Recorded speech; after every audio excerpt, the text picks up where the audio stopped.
I am changing the battery in this key fob for a Toyota RAV4. Using a spoon, there's a little hook right here opening. I'm gonna put my spoon in there and turn it, and that pops this open. This piece comes out.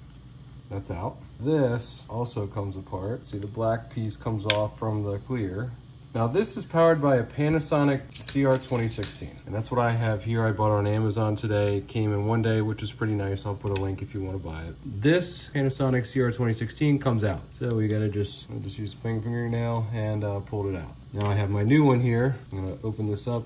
I'm gonna put this new battery in. CR2016, it's gonna go in. Now the trick is, these gold levers have to be out if you're gonna sneak this in. So there's there's actually like one lip down here. You just put it down under there and you push in, and you're gonna realize that you can't squeeze it in. So what you have to do is kind of use your fingernail and pull this gold bar back this way. So put my fingernail in there and pull that out, and it clips right in. You hear that snap. Now I'm gonna put this back together, snap this back on, and then this is gonna go back into here. There's really only one way you can do it. And then this cover is gonna go back on, and you are good to go. Okay, hope this helps. Good luck out there. Let me know if you have any questions.